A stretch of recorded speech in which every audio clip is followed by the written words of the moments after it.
Shalom familia, bendiciones, gracias por acompañarnos en este estudio en la Biblia en su contexto. Hoy es un día especial porque es el Shabbat, día de reposo, pero también vamos a tener un especial de Shemini Hatzeret, el octavo día de Sukkot, que en sí es una fiesta aparte, es una festividad aparte del día de Sukkot. Y hoy me gustaría que pudiéramos enfocarnos en el servicio de lo que es Shemini Hatzeret en el templo. Y vamos a ver cómo se hacía este protocolo, cómo era este protocolo, eh, aprender los cánticos que se hacían en el templo después de terminar con el protocolo en el altar de lo que era presentar las ofrendas, ver cuáles son las ofrendas. Y es algo que le damos gracias al Eterno que en este ciclo hemos podido en cada una de las festividades, en lo posible, cubrir y tener una noción de lo que era en el templo, cómo funcionaba el templo, cómo funcionaba el altar, reconocer que realmente era un mundo que desconocíamos el templo, y más aún en tiempos de festividad. Así que le damos la gloria y la honra al Eterno por darnos ese privilegio y ese honor de aprender. Y como siempre digo, ser esa generación que empieza a darle cumplimiento a la profecía de Ezequiel. Recuerden que siempre que hablo del templo, menciona Ezequiel capítulo 43, del verso 10 al 12, en donde Ezequiel le dice, el Eterno le habla a Ezequiel diciendo, hijo de hombre, si Israel, casa de Israel, tú y yo nos arrepentimos totalmente de nuestro corazón y nos avergonzamos de nuestros caminos, dice, enséñales la casa, el templo, sus entradas, sus salidas, sus dimensiones, sus puertas, las leyes. Y gracias al Eterno que en este ciclo, en la festividad, en los tiempos señalados que hemos podido cubrir, porque nos ha permitido tener la información y aprender sobre el templo, lo hemos hecho. Poder conocer esas leyes que aplican en cada una de las festividades y que a la vez nos enseñan muchas cosas que realmente nos va a tocar en nuestro corazón y nos va a permitir también corregir nuestra forma de vivir. Y miren, wow, cuántas cosas un edificio nos enseña a aplicar en nuestras vidas. Ahora entendemos por qué Pablo decía que somos el templo del Ruach HaKodesh. Así como funciona el templo en el monte, allá en el monte Moriah en Jerusalén, así debería de funcionar nuestros cuerpos, familia. Y le damos la gloria y la honra al Eterno por permitirnos aprender y poder, ciclo tras ciclo, ir aprendiendo y corrigiendo nuestra forma de vivir y apegarnos más a lo que el Eterno nos ha ordenado que hagamos, a poner por obra sus estatutos, sus decretos y sus mandamientos. Amén. Así que vamos a iniciar, regocijémonos, porque recuerden que el Shemini Hatzeret es el último día de la fiesta de Sukkot. Y la fiesta de Sukkot se caracteriza por ser una fiesta de alegría, una fiesta de compartir, de tener invitados en nuestras sucas. ¡Wow! Es un tiempo de regocijo. Es más, cuando vemos en el templo durante estos 7 días, eran 7 días en donde las personas, de acuerdo a lo que nos menciona el tratado Sukkah, capítulo 4 y capítulo 5 de la Mishnah, nos menciona que era una festividad tan hermosa, una festividad en donde en los días intermedios las personas no dormían. Las personas estaban en el templo regocijándose, estaban cantando junto con los sacerdotes y los levitas, y con una ceremonia que es la ceremonia del agua, que está muy relacionada también con Yeshua en Juan capítulo 7. Pero, wow, era una semana de regocijo. Y hoy es el último día de esa semana de regocijo, el octavo día, Shemini Hatzeret. El número 8 significa un nuevo comienzo. Termina un ciclo y empieza un nuevo ciclo de estudio, un nuevo ciclo de aprendizaje, un nuevo ciclo de hacer una autorreflexión a nosotros mismos. Y creo que el servicio del templo de este día nos llama a eso, a hacer una autorreflexión. A pesar de que nos hemos regocijado durante 7 días, no hemos quitado nuestro focus de meditar y decirle, Señor, necesito seguir cambiando, necesito seguir aprendiendo, necesito seguir corrigiendo en mi vida. Y parte del servicio del templo tiene podemos decir, este principio o este fundamento. Así que familia, vamos a compartir sobre el templo, cómo era. Más hoy, miren familia, hoy es un Shabbat, un día de reposo. ¿Y qué sucedía cuando caía una festividad en el día de reposo? A ver familia, los que están en internet, los que están aquí presentes. ¿Cómo iniciaba el día en el templo? Tocaban la trompeta, bien, porque daban inicio marcando el comienzo, pero ¿qué se hacía? ¿Cómo se abría el altar, el funcionamiento del altar? A ver familia, ¿con quién? Con la ofrenda tamid. Ya me estaban confundiendo el ternero con la tamid. Yo no sé si tendrán hambre o... Pero bueno, Baruch Hashem. Estamos viendo entonces que un día como hoy, y vamos a hacer como si hoy estuviera el templo y que el Eterno pronto en nuestros días nos permita ver eso. Hoy abriré el día en el templo con la ofrenda tamid, con el cordero de la mañana. Bien, con sus libaciones, con su ofrenda minjá, con sus cánticos, con sus sonidos de trompeta. Y después, ¿qué sucedería? Después que se termina la ofrenda tamid, a ver familia, esta se la voy a preguntar a los que están en internet, ahí en el chat. ¿Qué sucedía después? Un día como hoy. ¿Qué sucedía después de la ofrenda tamid? A ver familia, a ver si ahí pueden escribirlo en el chat y ayudarme con esto, para que nos organicemos y tengamos una perspectiva. Musaf, sí, pero ¿cuál de los Musaf? Recordemos que la ofrenda de Shemini Hatzeret es un Musaf.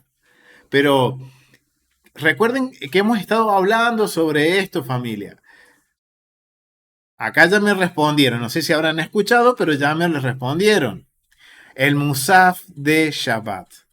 Un día como hoy, si Shemini Hatzeret cae en un Shabbat, en un día de reposo regular, se le da prioridad al Shabbat. Entonces, ofrenda tamid. Imagínense todo lo que estaba sucediendo hoy en el templo, familia. Arrancaba al despuntar el sol, arrancaban los sacerdotes trabajando con la ofrenda tamid. Y yo los invito, familia, a que vayan y vean una serie de estudios que hemos hecho sobre la ofrenda tamid. Aquí debajo en la cajita de descripciones del video va a estar el enlace de toda la serie que hicimos de la ofrenda tamid. ¿Para qué? Para que cuando vean este estudio, cuando repasemos este estudio de Shemini Hatzeret, podamos hacer el recorrido completo, familia. Iniciando con la ofrenda tamid, como todos los sacerdotes apenas amanecían, empezaban con todo este servicio en el templo. Después viene la ofrenda Musaf de Shabbat, o sea que ahí se agrega en este día algo adicional antes del Musaf del octavo día, en donde se termina la Tamid de la mañana, se comienza el Musaf del Shabbat, termina el Musaf de Shabbat y recién comienza el servicio de Shemini Hatzeret. Recuerden que siempre una de las leyes que había en el templo y que no solo aplicaba en el templo, sino que vimos que también aplica en lo legal en cuanto a la observancia de los mandamientos, siempre antecede a la festividad lo que es cotidiano. Entonces, la tamid es algo que es continuo, no se puede cortar mientras esté el templo. Entonces, eso todos los días, sea festivo o no, había tamid. Si el día festivo caía, Yom Tov caía en Shabbat, se le daba prioridad al Shabbat. Y las leyes o los mandamientos que predominaban en este día de Yom Tov eran los de Shabbat. Tenía el mismo, digamos, ¿cómo? La misma legalidad el Shabbat antes que el Yom Tov. O sea, el Shabbat, las leyes del Shabbat se hacían cumplir con... era lo que aplicaba, exactamente. Lo que aplicaba más era la ley del Shabbat y después el Yom Tov. Bien, entonces, teniendo esto en mente, miren lo que nos enseña el templo. Nos enseña las cuestiones legales. Y miren qué bueno que es el Eterno, porque hay distintas formas de aprender. Una es estudiando, con el libro abajo del brazo. Pero otra forma es ¿con qué? Con hechos, viendo, con cosas prácticas. Wow, familia, cuando uno ve el servicio del templo y ve que hay un orden y que ese orden se respeta y que el Shabbat se respeta por más que un Yom Tov, wow, si eso aplica en el servicio del templo, ¿cuánto más aplica a mi vida? ¿Cuánto aplica a mi observancia de los mandamientos al pacto que el Eterno ha hecho con su pueblo? Entonces es algo bien interesante eso que vemos dentro del servicio del templo. Bien, entonces, teniendo esto en mente, y obviamente, después del Musaf de Shemini Hatzeret, se termina con el Tamid de la tarde. O sea, miren, en un lapso, ¿a qué hora iniciaba? A ver, familia, todos, a ver, que me ayuden a esto. ¿A qué hora iniciaba el servicio de la ofrenda Tamid en el templo? ¿Horas en la Biblia? Hora tercera del día. A las 9 de la mañana. En la hora tercera del día, recuerden que hay horas en el templo, en el servicio del templo, hay horas nocturnas y horas diurnas, ¿bien? Entonces, a la hora tercera del día, para nosotros en nuestro reloj y calendario sería a las 9 de la mañana, se empezaba a presentar la ofrenda Tamid, ¿bien? Después se terminaba la Tamid, en la hora sexta del día, se iniciaba con las Musaf. En este caso habría sido la de Shabbat.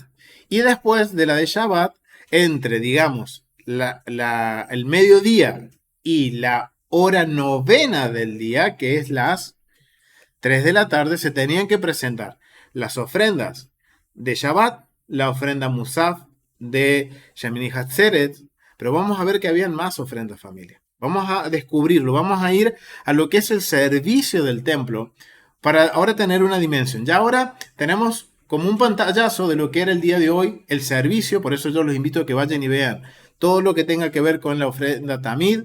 También tenemos un video de cómo era el servicio de Shabbat en el templo. Ahora miren, para poder complementar este estudio, hay dos estudios más que les recomiendo que lo vean. Ofrenda Tamid primero, segundo, el día de Shabbat en el templo y tercero, rever el de Shemini Hatzeret, para entender lo que sucedía un día como hoy, 7 de octubre del 2023. Aquí en Argentina son las 19 horas en el templo. En el templo en este día, que era justamente un sábado, cómo se observaba el día de Shemini Hatzeret. Amén. Entonces, les dejo esa asignación para que complementen y hoy nos vamos a enfocar en lo que es el Shemini Hatzeret. Pero vamos a ir primero a ver los precedentes bíblicos sobre este octavo día. Vamos a ir a Números, capítulo 29, del verso 29.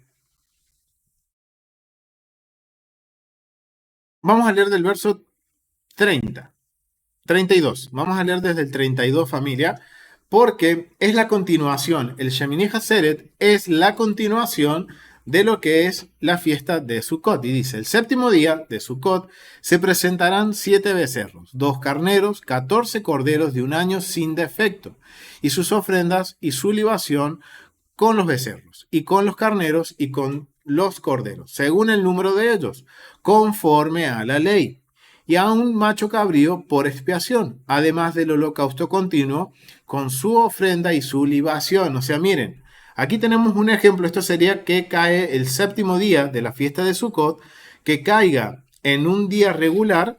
Miren cómo dice acá, además del holocausto continuo con sus ofrendas. O sea, quiere decir que se presentaba, acá tenemos la evidencia bíblica, que el holocausto era continuo, la ofrenda continua era de siempre se presentaba. Y después de ese holocausto venía el Musaf del séptimo día del día de Sukkot. Bien, el séptimo día de Sukkot. Verso 35. El octavo día, Shemini Hatzeret, tendréis solemnidad. Ninguna obra de siervo haréis. O sea, es un Shabbat. Es un Shabbat. Y ofreceréis en holocausto, esto es en el altar, una ofrenda encendida de olor grato a Adonai. Recuerden, ofrenda encendida de olor grato es la ofrenda olá. Es una ofrenda quemada por completo en el altar para el Eterno. ¿Y qué se presentaba? Un becerro, un carnero, 7 corderos de un año sin defecto, sus ofrendas, o sea, está hablando de lo que es aceite y harina, y su libación de vino, con cada becerro, con cada carnero, con cada cordero, y obviamente con el toro también, conforme a la ley. Y un macho cabrío por expiación, además del holocausto continuo, con sus ofrendas y su libación. Bien. Verso 39. Estas cosas ofreceréis a Adonai en vuestras fiestas solemnes, además de vuestros votos y de vuestras ofrendas voluntarias, y por vuestros holocaustos, y para vuestras ofrendas, y para vuestras libaciones, y para vuestras ofrendas de paz. Y Moisés dijo a los hijos de Israel conforme a todo lo que Adonai le había mandado. O sea, ¿esto quién lo manda? A el Eterno, Adonai. Y miren qué interesante, familia, porque aquí estamos viendo que en estos días solemnes de festividad, no solo era la ofrenda que se presentaba en el templo, que ya estaba estipulada, como en este caso del octavo día, que esta ofrenda tengamos en mente, que nos menciona entre el verso 35 y 38, eran ofrendas comunales, eran ofrendas que se presentaban en representación de todo Israel, del pueblo, ¿bien?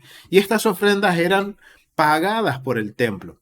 Bien, estas eran cubiertas por el templo, por la tesorería del templo, y el dinero provenía de la recolección del medio ciclo de plata. Bien, del medio shekel, exactamente, hermano. Entonces, aparte de esta, podemos decir, ofrenda comunal, también nos menciona en los versos 39 al 40 que las personas, los que visitaban, recuerden que el Eterno en Deuteronomio 16:16 nos menciona de que 3 veces al año tenemos que subir a Jerusalén, para panes sin levadura, para Sukkot y para Pentecostés. Bien, o sea, las 3 veces tenemos que subir. ¿Y cómo dice que no nos tenemos que presentar con las manos vacías? Es decir, que estos tiempos de festividad, todo el mundo presentaba sus diezmos, sus ofrendas voluntarias, ofrendas de agradecimiento, que eran las ofrendas de holocausto, las ofrendas de Shelamín, de paz. Acá dice, vuestras ofrendas de paz. Los votos también. Recuerden que habían votos como el voto del Nazareo, que también se presentaban en los tiempos de festividad. O sea, miren el funcionamiento. Tengamos en mente que después de las Musaf y antes de la ofrenda también de la tarde, también tenían que procesarse todas estas ofrendas que el pueblo llevaba de gratitud, de agradecimiento por un buen año, y principalmente en estas últimas fiestas, que es la de Sukkot y Shemini Hatzeret. ¿Por qué, familia? Porque primero, como les decía al principio, es el cierre de un ciclo, tanto un ciclo de estudio como un ciclo de festividades, pero también un ciclo agrícola, en donde en estas últimas festividades el pueblo llevaba las últimas primicias de los cultivos del año, de los frutos del otoño. Entonces, imagínense que todo el mundo, ¿cómo no va a llevar ofrendas al Eterno agradecidos por un buen año de producción? Porque en mi campo rindió más de lo que yo esperaba. Mis árboles frutales me dieron más de lo que yo esperaba. Mis animalitos estuvieron sanos y se reproducieron más de lo que yo esperaba. ¿Cómo no voy a ir a estas fiestas gozosos y alegrarme en la fiesta y llevar, aparte de ir a ver la ofrenda que me representa como comunidad, pero también llevar una ofrenda de mi corazón y decirle, Señor, gracias.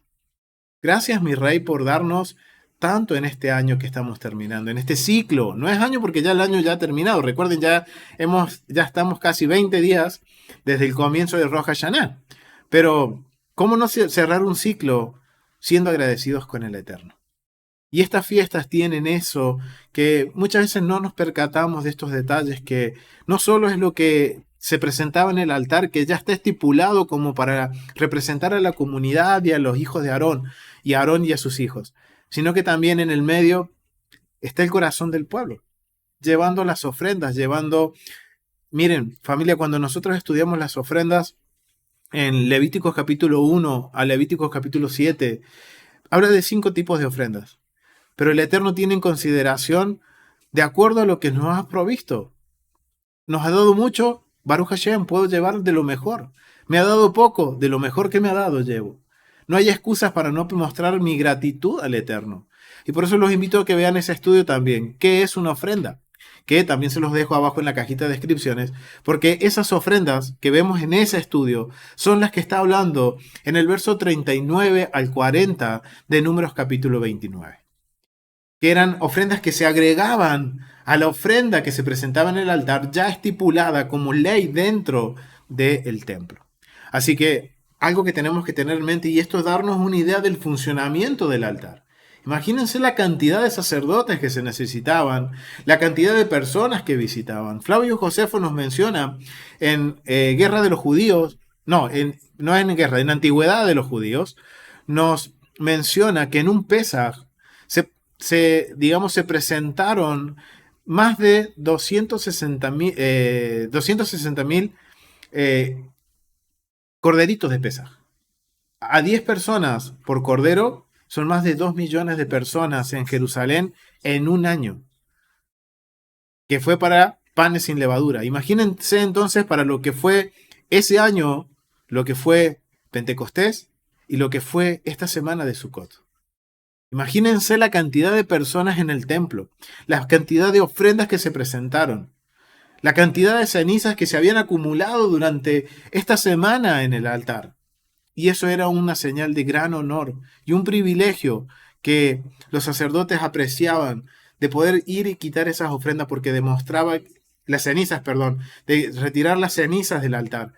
Porque mientras más grande la montaña, significaba que el corazón del pueblo era un corazón agradecido al Eterno, reconociendo de que Él era el que había provisto durante todo el ciclo, durante todo el ciclo agrícola, durante todo el ciclo de estudio, durante todo el ciclo que hemos estado viviendo día tras día hasta llegar a este punto, que es el punto de un reinicio, de volver a empezar un nuevo ciclo. Así que vamos a ir ahora, teniendo ya esto en mente del precedente bíblico de Shemini Hatzeret, de lo que se presentaba en este día, y más aún, imagínense aquellos que vivían lejos, era la última oportunidad que tenían, hasta panes sin levaduras, de presentar sus ofrendas de gratitud. Así que imagínense entonces la cantidad de personas llevando sus primicias, llevando sus diezmos, llevando aparte una ofrenda voluntaria de agradecimiento, un holocausto de agradecimiento, una ofrenda de paz de agradecimiento. Wow, familia, haciendo los votos, cumpliendo con los votos. A pesar de que pasamos Yom Teruah, Yom Kippur, en donde anulamos nuestros votos, pero también hay votos que, como aprendimos en el voto nazareo, votos que muchas veces el pueblo hacía porque necesitaba una respuesta del Eterno.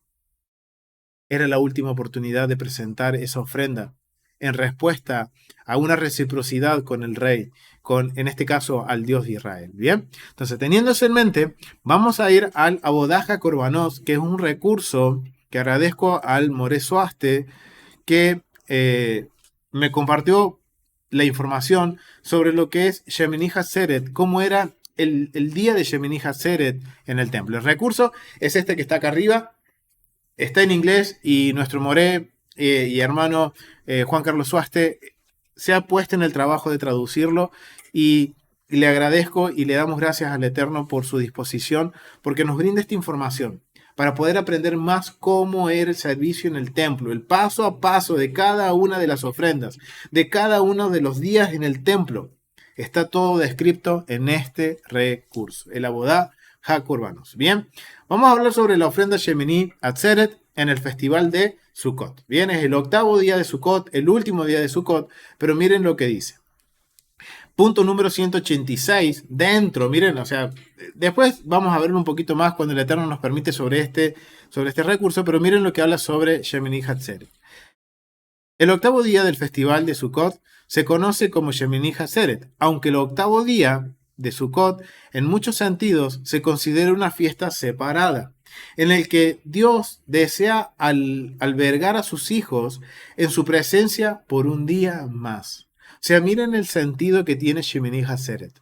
Es cuando uno está en una fiesta, lo invitan a una fiesta de las personas más queridas, de personas muy íntimas. Exactamente. Por ejemplo, una fiesta en las casas de papá y mamá, de nuestros familiares, que los queremos tanto. Se hace una fiesta, queremos estar un ratito más. Nos queremos quedar un ratito más de intimidad. Recuerden que durante Sukkot no solo era el pueblo, sino que se invitaba a las naciones a visitar y estar en las sucas y compartirle. Pero ya en este octavo día ya va quedando solamente los más allegados al Eterno, el pueblo, los que estamos en pacto. Imagínense en esto, en Jerusalén primer siglo, ya se van yendo, muchos están volviendo porque tienen un viaje muy largo, y está esta otra fiesta que se extiende un poquito más para estar un ratito más en intimidad con nuestro Rey. Miren qué bueno y generoso que es Dios. Y esto es la percepción de nuestros sabios de Israel y el pueblo hebreo en cuanto a lo que es Shemini Hatzeret. Es esto que dice como, es ese momento que Dios desea albergar a sus hijos, como un buen padre diciendo, quédense un ratito más, no se vayan. Tenemos aún un poquito más para compartir, para que estemos en su presencia un día más. Y cómo no regocijarnos y estar alegres de eso. Con respecto a las ofrendas de Musaf, este octavo día se trata como una nueva fiesta. No es una continuación. Por eso empezamos a leer desde el séptimo día de Sukkot. El séptimo día de Sukkot, ¿en qué termina? Con presentando 7 toros, 14 corderos. O sea, eso era una fiesta, un servicio aparte. Pero ahora vamos a ver que lo que es el Shemini Hatzeret es distinto. Ya no son 7 corderos, ya no son 14 corderos, sino son 7. Ya no es 7 toros, sino ya es un solo toro. O sea que se considera en el servicio del templo como una fiesta adicional, como otra fiesta. Bien, como dicen los sabios, un tiempito extra para estar en la presencia del Eterno. Dice que este Musaf era considerado una nueva fiesta y su ofrenda de Musaf se parece más a la de Rosh Hashanah que a la de Sukkot. Bien, recordemos que lo hemos cubierto Rosh Hashanah en el templo también. Entonces, para que tengamos una idea de cómo era todo el protocolo de esta ofrenda. Bien, era muy similar, solo que lo único que cambia es al final son sus cánticos. Y eso es lo que vamos a tratar de experimentar hoy gracias a la app del templo. Bien. Entonces, vamos a hablar un poquito entonces sobre el servicio en el templo. Entonces nos está dando una idea que se presentan distintas ofrendas. Dice, en Shemini Hatzeret, después de ofrecer el tamid de la mañana, y en este caso particular, como les decía al principio, se incluía también entre la tamid de la mañana y el musaf de Shemini Hatzeret, las ofrendas de Shabbat, incluso el cambio de guardia y el cambio de los panes de la presencia en el día de Shabbat. Eso tenía lugar entre el tamid de la mañana y también entre el lugar entre lo que era la ofrenda de Shemini Hatzeret. Bien, durante la hora sexta, ¿qué hora la hora sexta? Al mediodía, no, entre las 12 y 1 del mediodía, estamos hablando que se presentaban las ofrendas Musaf. Dice que se traía un toro, un carnero, 7 corderos de un año, como nos menciona Números capítulo 29, todos olás, que quiere decir todas ofrendas quemadas, además de un macho cabrío para Hataz. ¿Qué es Hataz? Ofrenda de pecado, pero no es de transgresión, sino de purificación. Bien, cada vez que veamos pecado en la Biblia o veamos cuando vamos al original de la palabra pecado y le dice Hataz, está hablando de una ofrenda de purificación.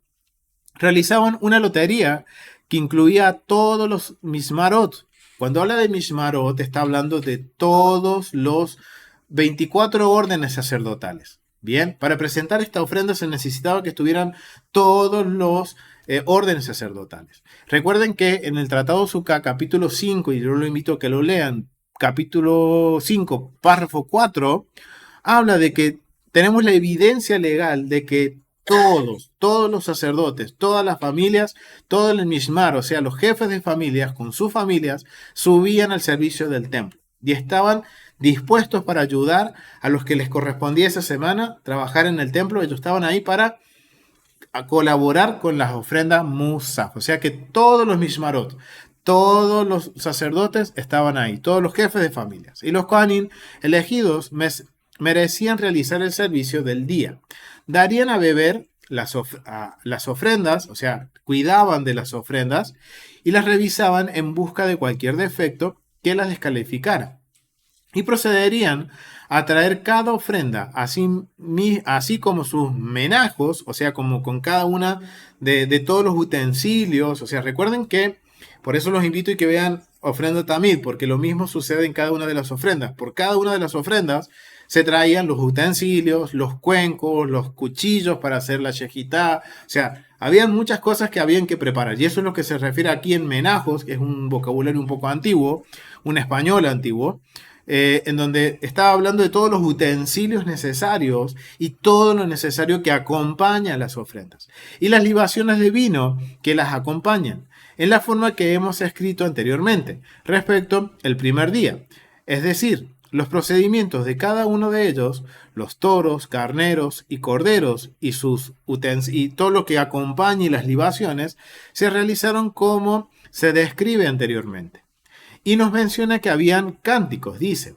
El cántico, esto es ya al finalizar, recuerden que los cánticos se hacen después de la libación. Dice, el cántico cantado por los levitas fue el Salmo 6, también fue el Salmo 12, y se agrega acá, hay algo bien interesante que el autor agrega, y en Simchat Torah, el día del regocijo de la Torah, el Salmo 8. Y esto lo vamos a dejar en suspenso hasta llegar a este punto del recorrido, de ver cómo se hacía el procedimiento, de que podamos experimentarlo y llegar al punto de los cánticos. Y después vamos a aclarar el por qué el autor de Avodat HaKorbanos considera el Salmo 8 dentro de los cánticos.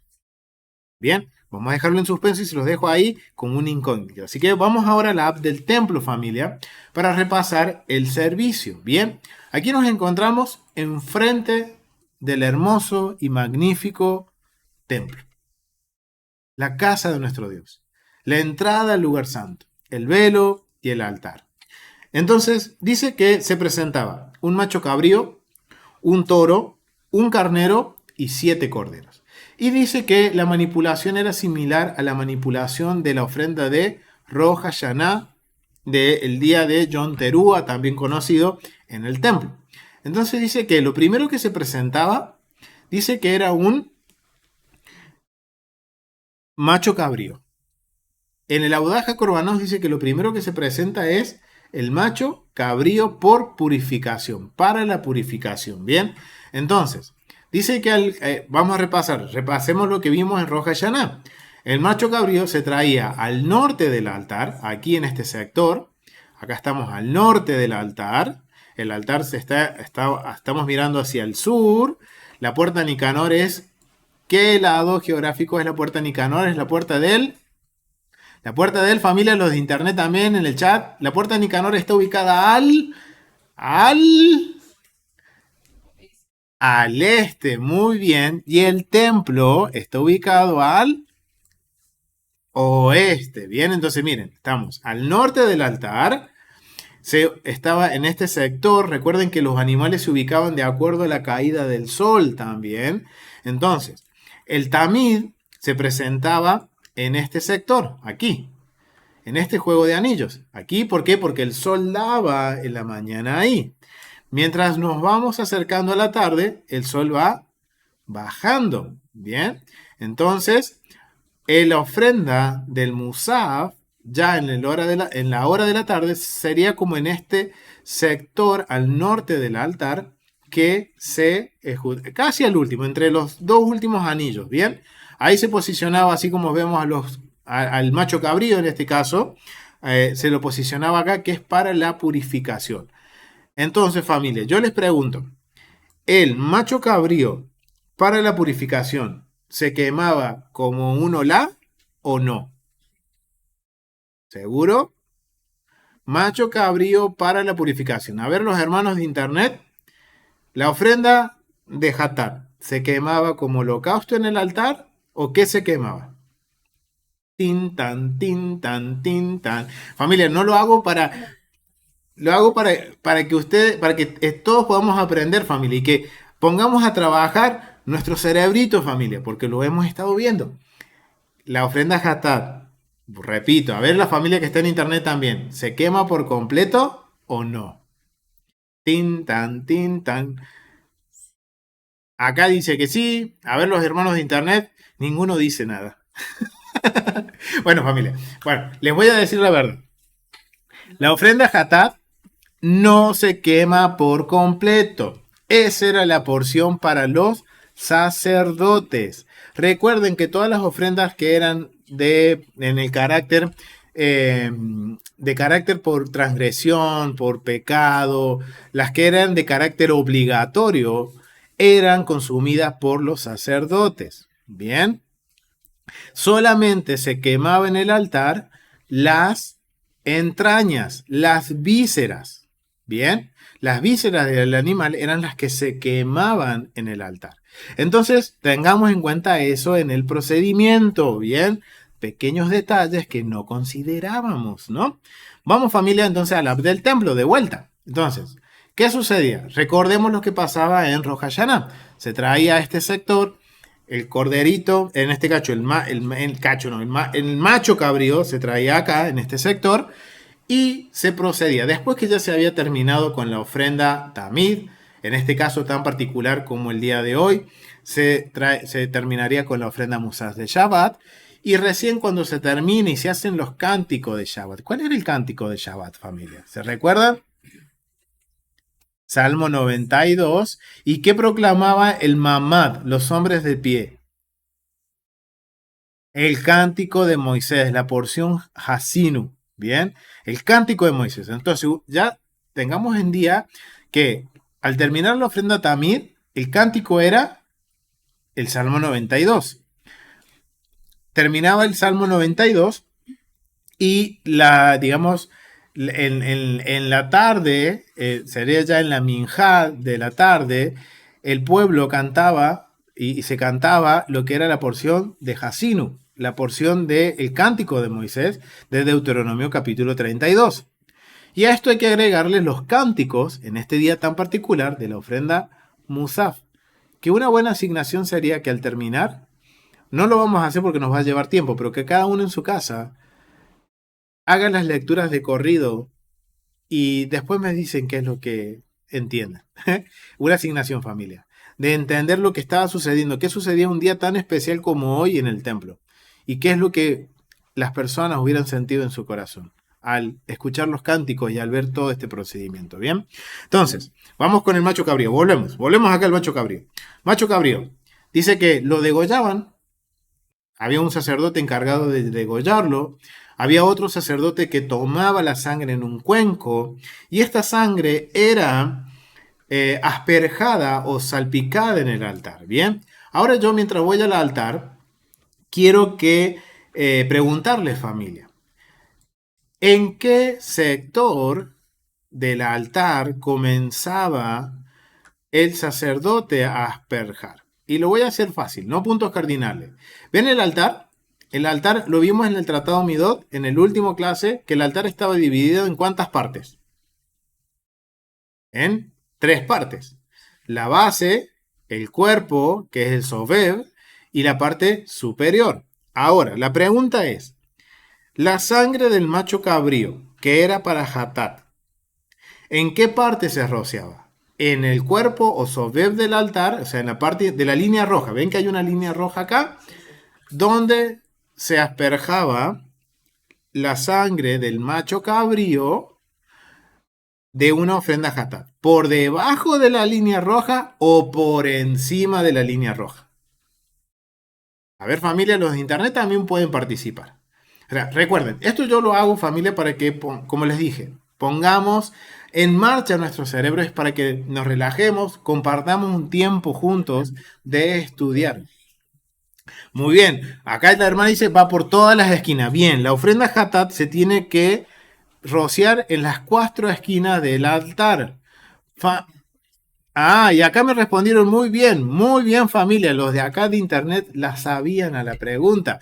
Dice por encima, muy bien, todo lo que es ofrenda de purificación, el sacerdote dice que subía y rociaba en la parte superior. Bien, en la parte superior en donde tomaba y rociaba. Ahora, ¿por dónde empieza a rociar? De acuerdo a lo que nos menciona y la pauta que nos da el Audaz HaKorbanot con respecto a la manipulación de la sangre, dice que era muy parecido a lo que se hacía en Rosh Hashanah. Entonces, la ofrenda Hatat empezaba siendo rociada por el sector sureste, o sea, en este cuernito, en esta parte de lo que es el altar, se rociaba. ¿Cómo lo rociaba? Mojaba un dedo, rociaba una vez hacia arriba, o sea, hacia arriba, y 7 veces hacia abajo. No como el que salpica, sino como el que fustiga, nos dice la Mishnah, o sea, como el que hace como un latigazo, como de esta forma, ¿bien? Así. 7 veces lo hacía.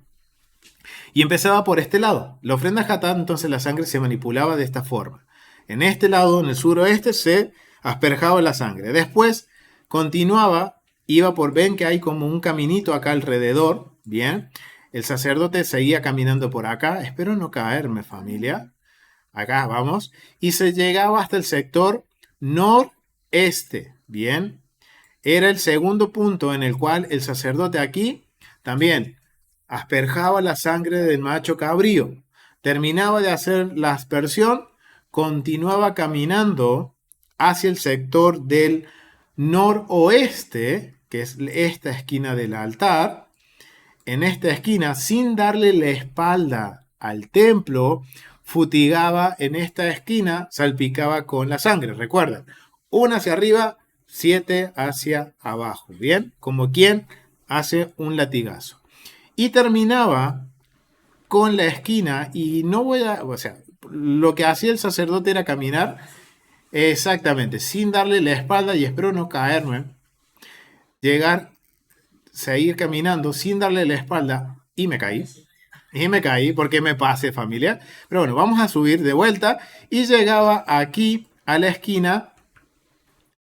¿De qué esquina es esta, familia? Uy, me volví a caer. Esa esquinita de allá arriba es la esquina suroeste. Bien, entonces terminaba el protocolo de la manipulación de la sangre asperjando en el sur oeste. Bien, asperjaba. Una vez que terminaba, bajaba por la rampa que está acá adicional, por donde me caí, y llegaba a esta esquina de la base, el Yosed, aquí en la base del altar, en donde se derramaba la sangre que se excedía. Bien, lo que sobraba se echaba ahí, y eso iba a un drenaje que terminaba en el arroyo del Cedrón y se mezclaba con las aguas del Cedrón, y era un muy buen fertilizante para los campos del sur de Jerusalén. Amén. Entonces, una vez terminado esto, dice que se procesaba. Una vez que se veía que el sacerdote había terminado con la aspersión de la sangre, con la manipulación de la sangre, entonces se procedía ahora a manipular el animal. Se lo llevaba a este sector, en donde se lo colgaba, aquí como vemos este animalito, se le quitaba la piel sin dañarla y se retiraba las entrañas. Las vísceras eran colocadas en un cuenco que eran entregadas a un sacerdote, quien las presentaba, las llevaba aquí a lo que es a las mesas. Vamos a seguir a las mesas que están acá, estas mesitas. Todas las ofrendas primero pasaban por la mesa. ¿Por qué? Porque aquí había sal y se colocaba la sal, se salaba. Entonces dejaba ahí la ofrenda y se retiraba. Después va a haber un punto en que todos se van a encontrar, van a orar para que el Eterno reciba las ofrendas en olor grato, y otro grupo de sacerdotes tomaba las ofrendas saladas y las ponía en el altar. Bien, entonces ese era el protocolo de lo que es el macho cabrío. ¿Cuántos sacerdotes se necesitaba para el macho cabrío? Uno, que era el que llevaba la ofrenda para quemar en el altar. La carne era distribuida entre los sacerdotes. Recuerden, la ofrenda Hatat era para los sacerdotes. Bien, después dice que se traía un toro. Ahora, después que se terminaba con ese proceso, se trae el toro, se lo posiciona en el mismo lugar. Una vez que se terminó con eso, se hace el corte de la yejita, el sacerdote toma la sangre y dice lo siguiente, que se dirigía al altar, al mizbeach. Ahora, ¿en qué parte del altar se rociaba la sangre del toro, en este caso del olá? ¿Arriba de la línea roja o abajo? Muy bien, hermano. Abajo. Abajo, todo lo que eran las ofrendas olá se salpicaban en las esquinas vendría a ser del sobev, de la estructura del cuerpo del altar. Bien, empezaba, y acá hay una particularidad. Lo que eran las ofrendas olá no se asperjaban en las cuatro esquinas, sino que se asperjaban dos veces, una en cada esquina opuesta, en una forma de una gama griega, que es como si fuera una letra L dada vuelta. O sea, como que cubre el sector. Acá estamos parados nosotros justamente en donde iniciaba la aspersión de la ofrenda olá, que era en el sector noreste. Muy bien, hermano, en el sector noreste. Y asperjaba de tal forma que la sangre cubría la pared norte y la pared este del altar.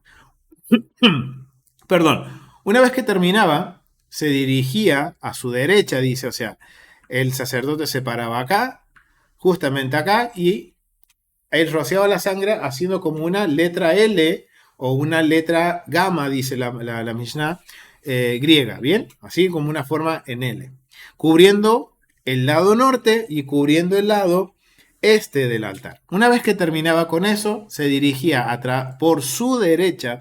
Siempre el protocolo en el templo es entrar por la derecha y salir por la izquierda. Entonces, en este caso, él se dirige por la derecha sin darle la espalda al altar, llega hacia el sector sur, acá, hasta este sector sur, ¿qué? Suroeste, muy bien, familia.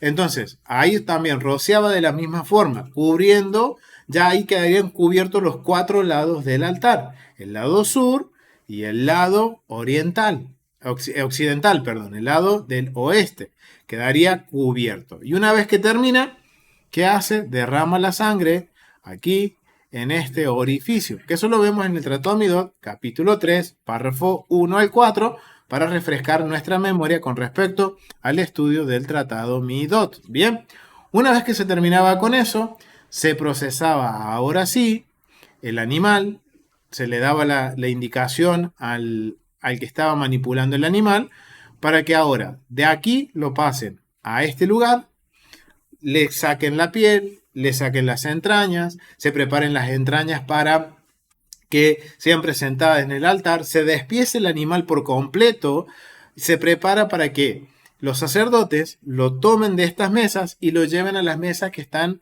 próximas al altar para ser saladas y luego llevadas al altar, bien, por otro grupo de sacerdotes. Ahora, la pregunta, ¿cuántos sacerdotes se necesitaban para manipular un toro?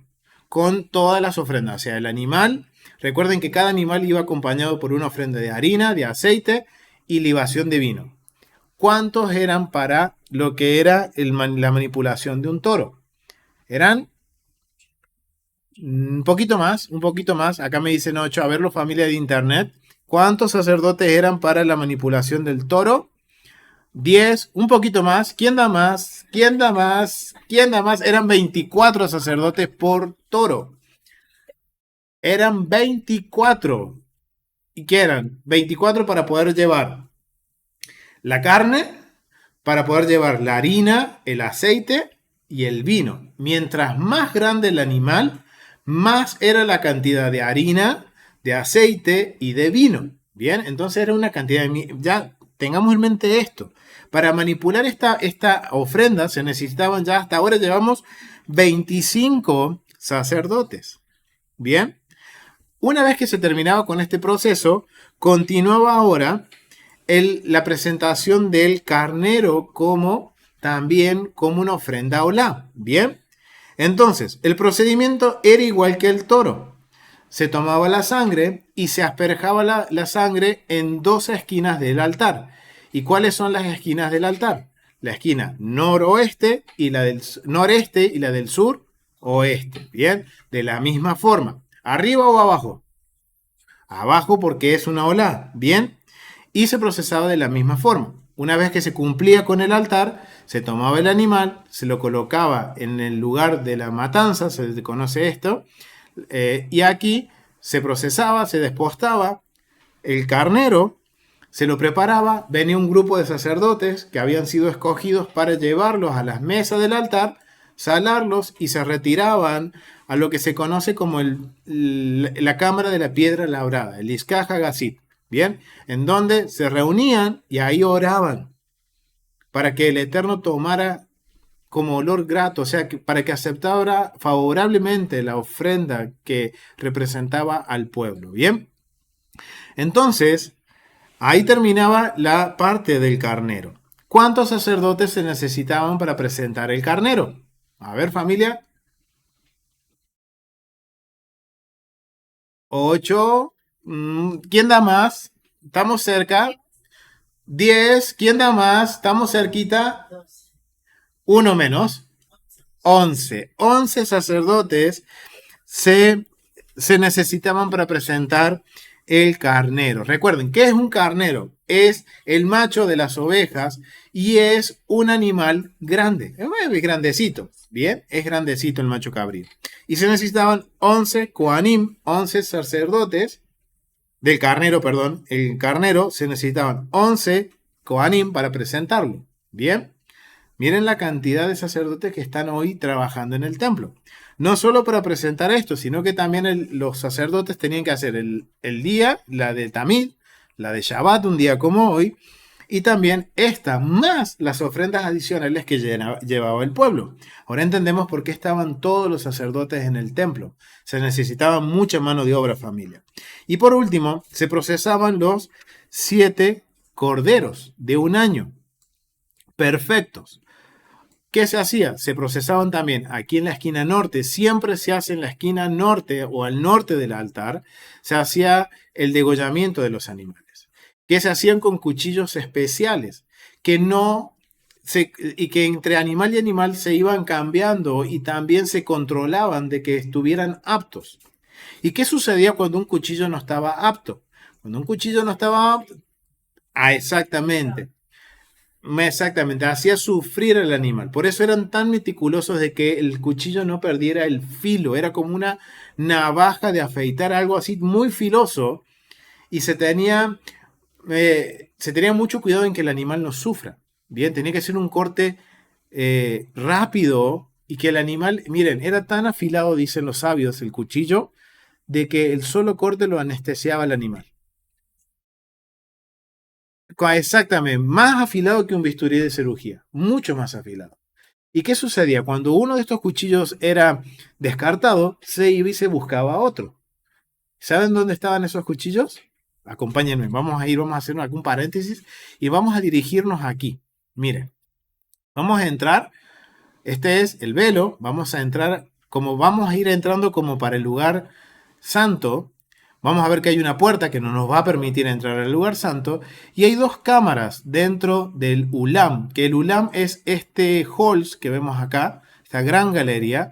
Vemos que hay una cámara que se encuentra al sur, allá, y otra cámara que se encuentra al norte.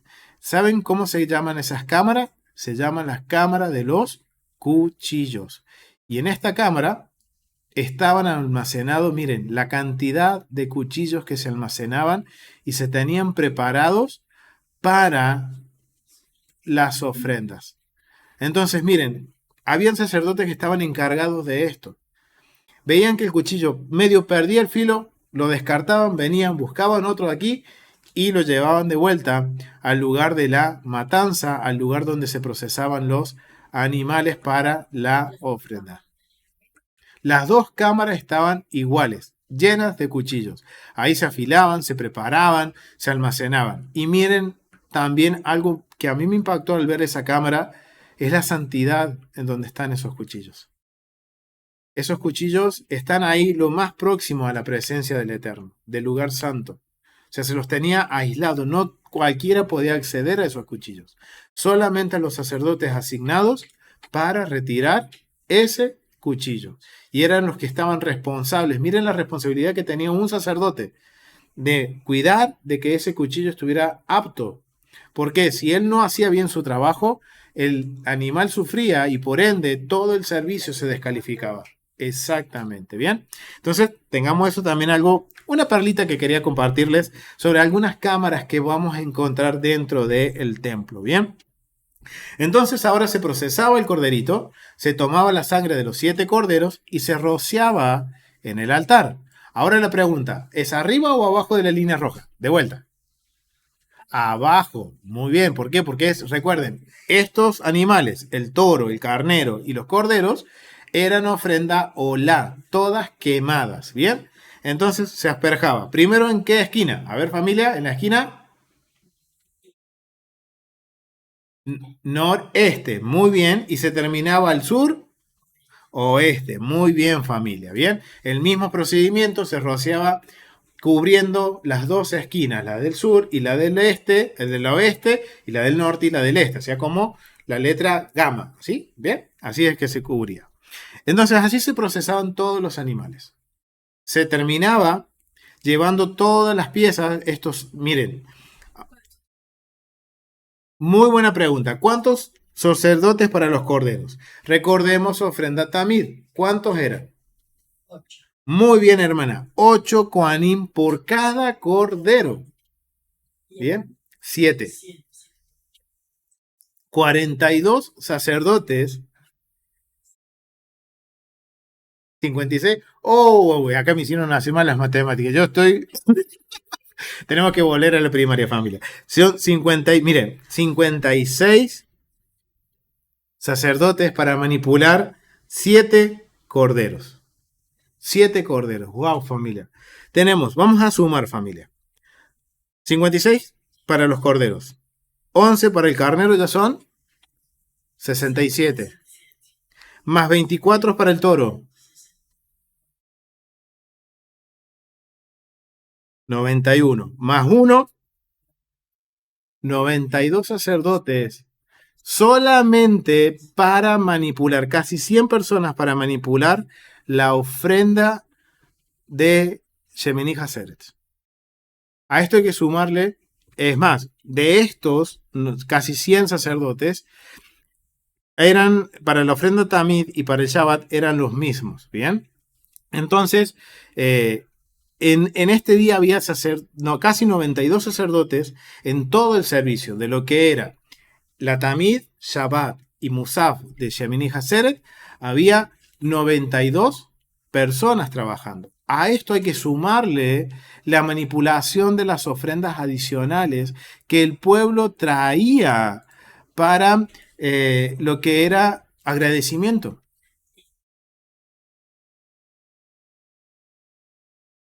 Comunales. Exactamente. Están contados dentro de lo mismo. ¿Por qué? Porque la misma suerte de que los que trabajaban en la Tamid también trabajaban en la ofrenda de Shabbat y también trabajaban en la ofrenda Musaf. O sea, que en total, en todo el servicio de un día Shabbat que cayó Shemini Haseret, eran 92 personas en el altar, trabajando en el altar para presentar solamente la ofrenda comunal, para hacer el protocolo de la festividad. A esto hay que sumarle los sacerdotes, hay los que presentan el diezmo de las personas, las primicias. En los 92 incluye, en los 92 incluye. Ah, eso es adicional. Ay, muy bien han hecho la tarea. El que quema el incienso. Acá no estamos contando los que queman el incienso, que era uno por la mañana, era uno que era el mismo que lo hacía por la mañana y la tarde, o sea que son 93. A esto hay que contar los que traían los utensilios. Oh, y los que ponían el pan y los que sacaban, o sea, eran casi 100 personas. ¿Cuántos eran los que sacaban el pan? Eran 8. 8 para la manipulación del pan. O sea, llegamos en un Shemini Haseret, en un Shabbat, un día como hoy, en el altar, haciendo solamente el protocolo, más de 100 personas. Y a esto hay que sumarle los que se encargaban de procesar los diezmos, de procesar las ofrendas de primicias. ¡Wow! Era muchísima gente trabajando en el altar. Un orden perfecto. Y guay, que uno de los sacerdotes hiciera algo mal. Había un caos, familia. Cada uno era responsable y diligente de lo que estaba haciendo, ¿bien? Entonces, ahora vemos que esto era para manipular los animales. Una vez que se terminó de manipular los animales, se presentaba la ofrenda minjá, que era la de la harina, que era el aceite y el vino para la libación. Pero ¿qué sucedía? Ahora todos vamos dentro del convoy de sacerdotes, de los 56 sacerdotes que llevan las piezas de los 7 corderos. Se llegaba, se colocaba en la mesa, los salaban, los salaban. Una vez que salaron, todos los sacerdotes se retiraban a esta cámara que está acá, que es la cámara de la piedra labrada, que es en donde también se hacía, recuerden, tratado tamid, se hacía el sorteo, y ellos aquí oraban. Acá se reunían todos los sacerdotes de nuevo, los que ya habían presentado y los que faltaban por presentar su servicio, ¿bien? Y oraban en conjunto pidiéndole al Eterno que tomara en gratitud y que tomara válida esta ofrenda. Y ellos, obviamente, recuerden, tienen que tener su corazón con la motivación correcta. Y miren el cuidado que ellos tenían. No hacían las cosas de forma, podemos decir, robótica, sino que eran conscientes de que todo lo que ellos tenían que hacer, lo tenían que hacer con un cuidado, con una santidad, con ser tan meticulosos, porque cualquier error que ellos cometían descalificaba todo el servicio, familia. Entonces, miren, ellos hacían todo el servicio y si llegaban aquí se aseguraban de que el Eterno, clamaban pidiendo que el Eterno tomara en cuenta esta ofrenda que representaban. Miren la responsabilidad de todos estos sacerdotes. La responsabilidad era de que sobre ellos estaban representando la ofrenda de toda la nación. Y que si ellos erraban, toda la nación, el Eterno iba a descalificar la ofrenda de toda la nación. Miren la responsabilidad que ellos tenían y el cuidado que ellos tenían. Entonces ellos oraban, clamaban. Una vez que oraron, ¿qué sucedía? Los que tenían que ir a presentar ahora las ofrendas en el fuego se retiraban. ¿Cómo se retiraban? Antes, cada sacerdote tenía que pasar a hacer la purificación de las manos y los pies. Purificaban sus manos y sus pies, salían y presentaban todas las ofrendas. Tomaban de las mesas, tomaban las ofrendas, empezaban desde las ofrendas de el macho cabrío hasta los 7 corderos en el orden. Exactamente, todos. Todos estaban acá separaditos según el orden de presentación. Exactamente, la carne del hatat. Lo único que había de hatat era un cuenco con las vísceras que habían sido saladas. Entonces, tomaban todo en su orden. Macho cabrío primero, las piezas del toro después, del carnero después y los 7 corderos. Los sacerdotes subían y lo arrojaban en este fuego. Iban arrojando las piezas, ¿bien? Hasta llegar al punto de la ofrenda minjá, que después se presentaba en el mismo fuego la harina y el aceite, ¿bien? Se presentaban en este lugar. Y una vez que se terminaba, el sacerdote que hacía la libación, los sacerdotes, porque también había sacerdotes que llevaban la libación, porque imagínense la cantidad de vino que se presentaba. Porque mientras más grande el animal, más cantidad de vino se necesitaba. Eran muchísimos litros de vino que se presentaban en la esquina sur-oeste. Los sacerdotes daban la vuelta por todo el altar, perdón si los mareé, no era mi intención, vamos a pasar por aquí, y se paraban aquí, en este sector. Uno por uno de los sacerdotes se paraba aquí, en este cuerno. Y en el cuerno que está enfrente, en la parte más alta, se paraba el Sagán.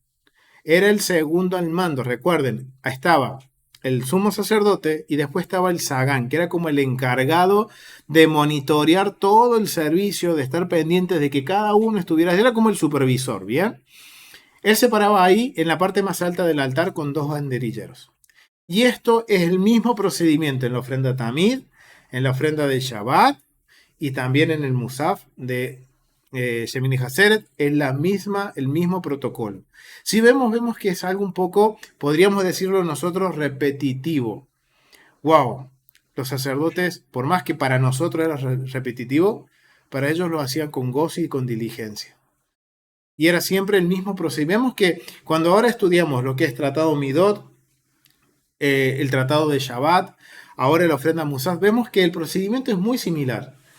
Degollar el animal, presentar la sangre, desmembrar el animal, salarle el animal, presentarlo en el altar. Es similar. Podemos decir algo que se puede hacer repetitivo. Pero miren familia, hay que hacerlo con gozo y con alegría. Ahí está la diferencia para que esto no se convierta en algo monótono, en algo repetitivo y ser conscientes del por qué estamos haciendo las cosas. Están haciéndolo para el Eterno, representando a quién, al pueblo. Esa era la función de los sacerdotes. Entonces el sagán se paraba allá. Cuando empezaban a libar el vino, él estaba atento. Cuando se terminaba de libar hasta la última gota del vino, el sagán que hacía en esa esquina se paraba, vamos a hacer que somos el sagán, se paraba arriba del cuerno. ¿Y qué hacía el sagán? Movía dos banderilleros. ¿Qué sucedía? Cuando él movía el banderillero, en las mesas que vemos allá abajo, se paraban dos sacerdotes con las trompetas de plata y hacían sonar un tequiá, un teruá y un tequiá, dando la señal de que había comenzado, ya se había hecho la libación. Entonces, eso también era señal para el Ben Arza, que era el encargado de los levitas del coro, que estaba parado justamente en esa esquina, en donde él estaba mirando las trompetas y estaba mirando el sagán. Entonces, cuando él veía todo esto y escuchaba las trompetas, él hacía sonar dos címbalos que tenía, dos platillitos en los dedos, marcando el inicio de los cánticos. ¿Y cuáles eran estos cánticos? El Salmo 6 y el Salmo 12. Y que ahí se acercaba, cuando empezaba a sonar los címbalos, ¿qué hacían los sacerdotes que tenían la trompeta? Se acercaban a este sector, cerca donde estaba el sagán. El sagán estaba parado aquí, en estos escalones, que se llama el Duján, y esto que estamos aquí es el atrio de los Kohanim.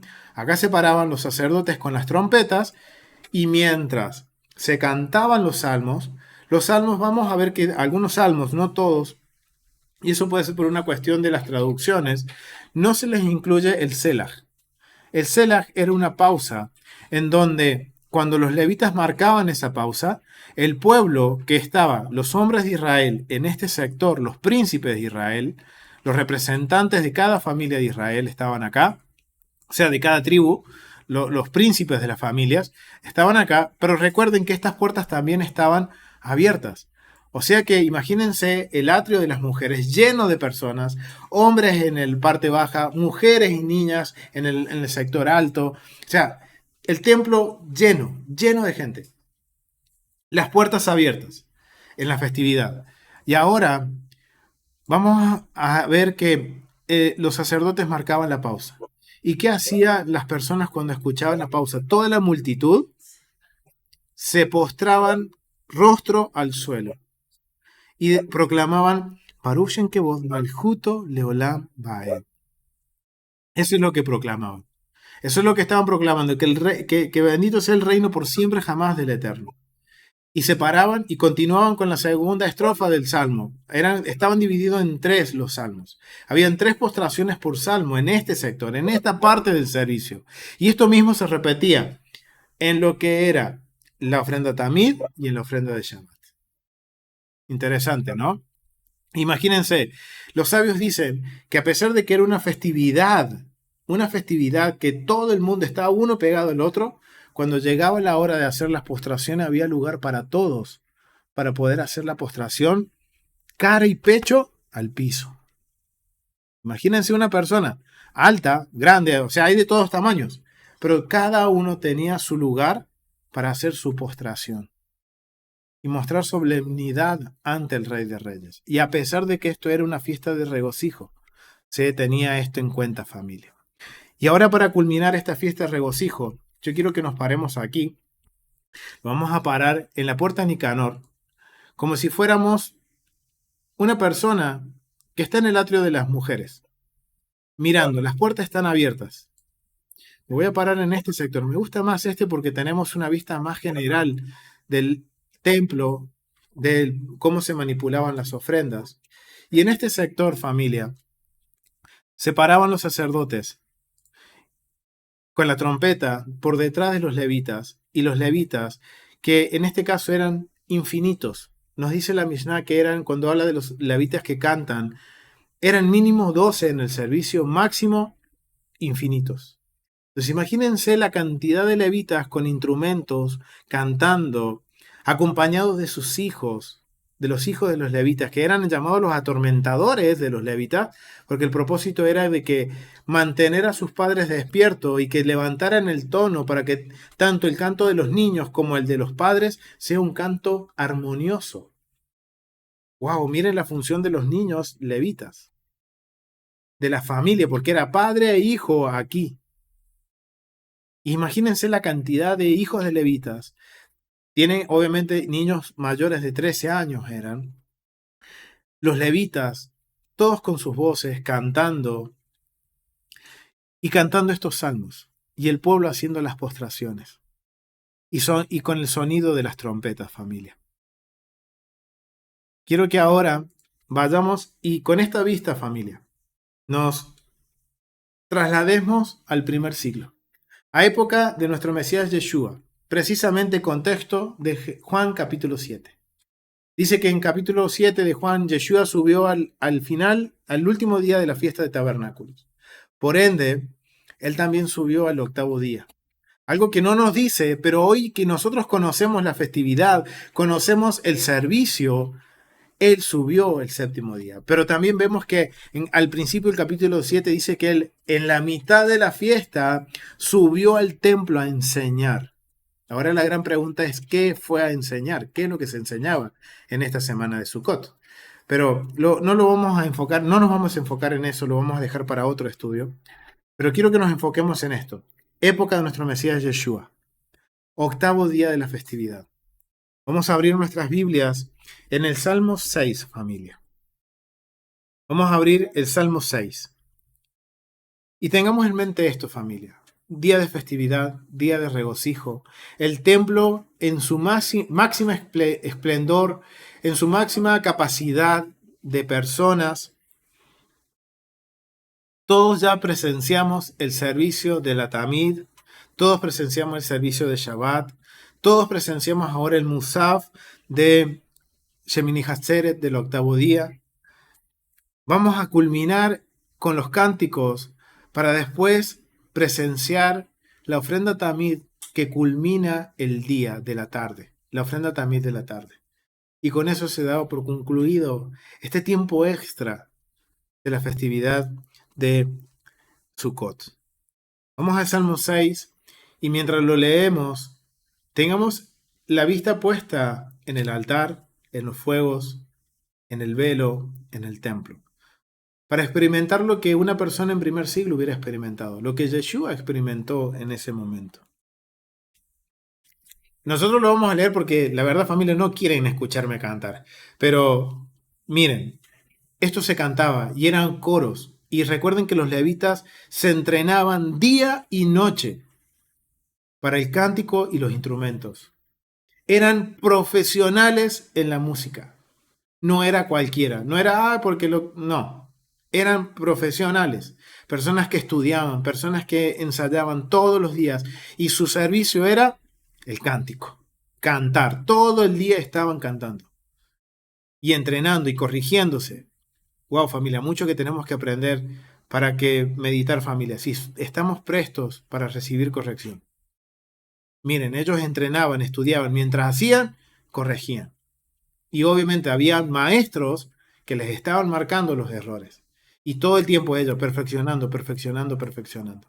Ahora teniendo entonces en mente de que el coro de los levitas era un coro profesional, ellos entonaban este salmo. Y miren algo interesante, cuando leemos el Salmo 6, dice, al músico principal, el Neguinot, sobre Seminit. Miren, wow, nunca nos habíamos percatado que este salmo era para el día de Shemini, únicamente para el salmo de Shemini.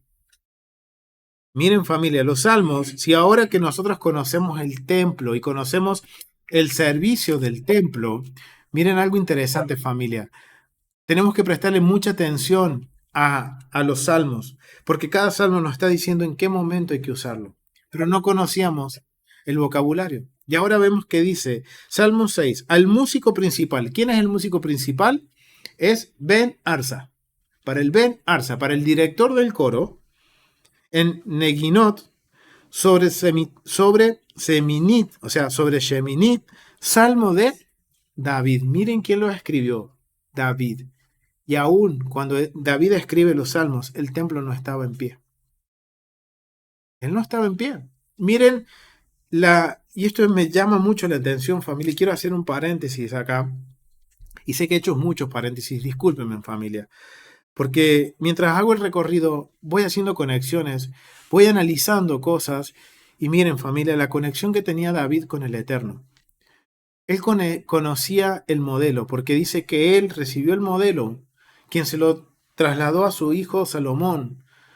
Él sabía la cantidad de oro, la cantidad de madera que se iba a necesitar para la construcción de acuerdo al modelo.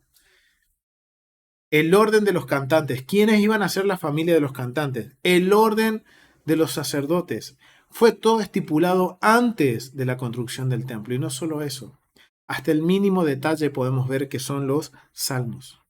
David sabía cuáles eran los salmos que iban conforme a la voluntad del Eterno. Miren esa conexión que tenía David. No fue perfecto, sí, no fue perfecto, pero él fue el único varón con un corazón como el del Eterno. Muy bien, acá hace un comentario mi esposa que dice que se le conocía como el dulce cantor de Israel, sí. Y miren el nivel de que él tenía de conexión con el Eterno, que él ya sabía cuáles iban a ser los cánticos que se iban a hacer en el templo.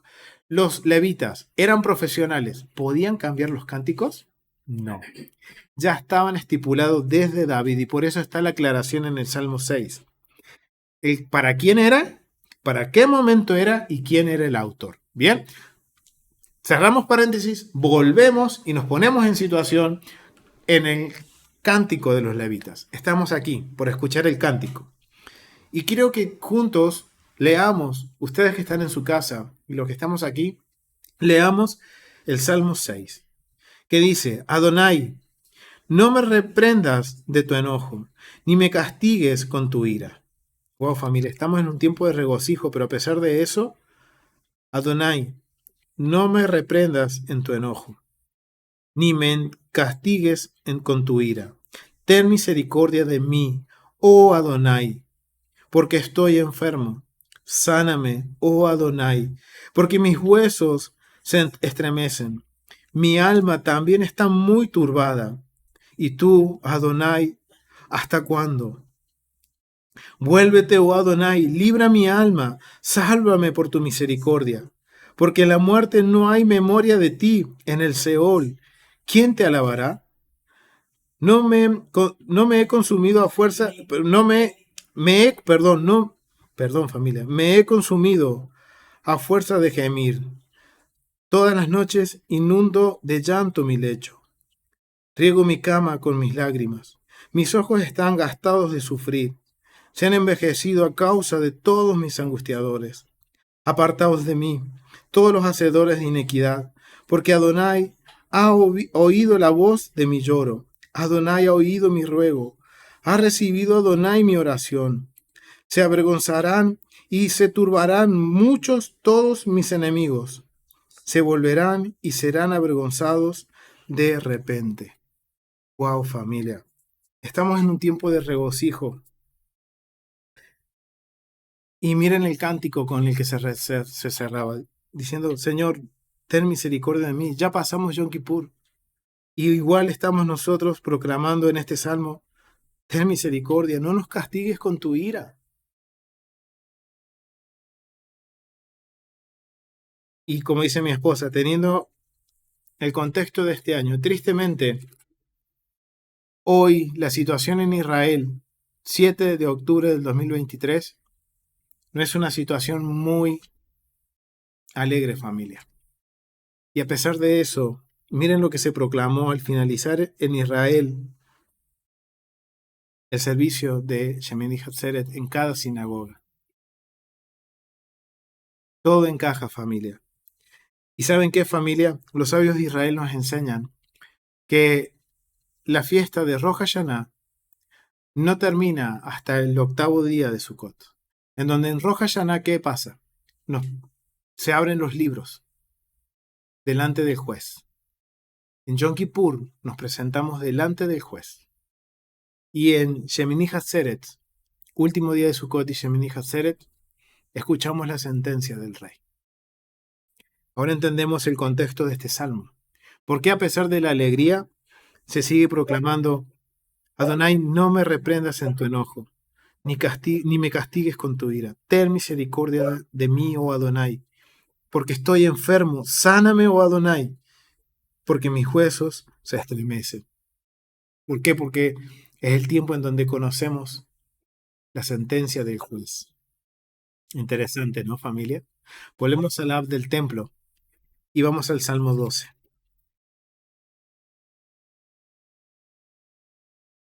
Vamos al Salmo 12. Miren lo que dice. Introducción del Salmo 12. Oración pidiendo ayuda contra los malos. Baruch Hashem. Al músico principal sobre Seminit. Otro salmo que era usado, y ya está la instrucción en el salmo, que es para el día de Shemini Hatzeret. ¿Salmo de quién? De David. Dice: Salva, oh Adonai, porque se acabaron los piadosos, porque han desaparecido los fieles de entre los hijos de los hombres. Hablan mentira cada uno con su prójimo, hablan con labios lisonjeros y con doblez de corazón. Adonai destruirá todos los labios lisonjeros y la lengua que habla jactanciosamente. A los que han dicho: por nuestra lengua prevaleceremos.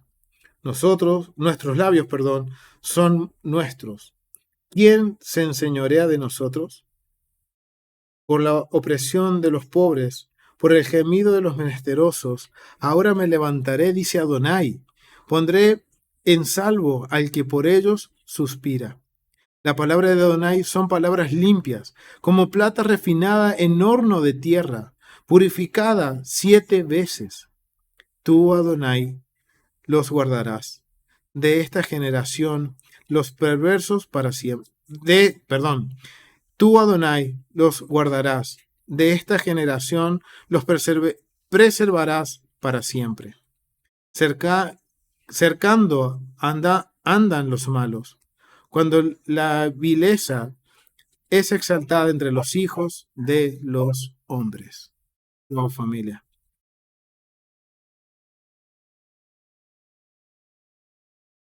Hoy, si analizamos la situación y el contexto actual, todo encaja. Todo encaja, familia. Y miren, familia, cómo cerramos un ciclo y iniciamos un nuevo ciclo. Miren, familia, lo importante es que es conocer el servicio del templo. Ahora nos enseña a tener la referencia correcta de estos tiempos señalados. No es solo hacer fiesta, no es solo... sí, familia, necesitamos aprender a tener un equilibrio. Necesitamos, familia, tener la reverencia correcta. Y todo esto, miren, era un tiempo de gran regocijo, pero todo el mundo estaba en el mismo sentir, rogando que la sentencia sea favorable y de comenzar un nuevo ciclo en bendición, de poder seguir aprendiendo, poder seguir corrigiendo. Y le damos las gracias al Eterno por darnos la oportunidad de seguir aprendiendo. Aprendiendo de la Torá, aprendiendo a desintoxicar nuestras mentes de todo lo que hemos aprendido del sistema, de este mundo, aprendiendo a corregir nuestra conducta, aprendiendo principalmente también de su casa, algo que nunca habíamos imaginado. Y hoy el Eterno nos da el privilegio de poder aprender, de poder conocer y de que el día de mañana, cuando todo sea levantado, nosotros tener noción de lo que se hacía y poder enseñar a otros, familia. Seamos agradecidos con el Eterno, agradecidos por este ciclo, por este nuevo ciclo que empezamos, que sea de bendición, que sea favorable, que la sentencia del Rey sea favorable hacia cada uno de nosotros. Y ¿saben qué, familia? Regocijémonos en lo mucho, en lo poco, en las adversidades. Hoy vivimos una situación como pueblo de Israel que es una adversidad, pero a pesar de eso, regocijémonos. Confiemos en el Eterno, que Él es nuestro Redentor, que gracias a Yeshua tenemos vida eterna, familia, y que por su gracia y misericordia y su favor hemos sido contados como parte del pueblo y nos ha regalado la bendición de tener esa confianza, que sea cual sea la voluntad del Padre, ya sea que vivamos o muramos, tenemos el regalo de la vida eterna a través de Yeshua. Así que, ¿por qué no regocijarnos? ¿Por qué no regocijarnos, familia? Sí, tenemos dificultades, la economía, la familia, la salud, pero tenemos un tesoro tan preciado que es la vida eterna. ¿Cómo no regocijarnos? Familia, los animo a que nos regocijemos, que este nuevo ciclo empecemos esforzados, familia, en seguir aprendiendo, en estar dispuestos a corregir y cada ciclo ir mejorando nuestra observancia en cuanto a los mandamientos y a los tiempos señalados. Así que, familia, ha sido un gusto compartir este tiempo de Shemini Hatzeret, un tiempo especial, muy especial, por todas las circunstancias, familia.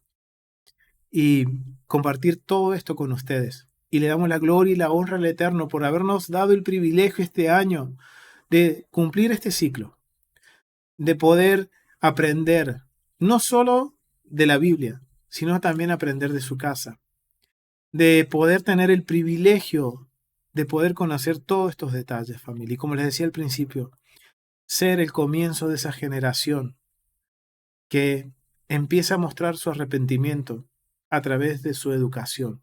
Esto no quiere decir que no pase tiempo en oración. Sí, necesitamos pasar tiempo en oración, de conectarnos con el Eterno, ya sea en las oraciones diarias que hacemos 3 veces al día, pero también en las conexiones, en los tiempos de ibodedut, de oración privada entre el Eterno y yo, y mí, y mi persona.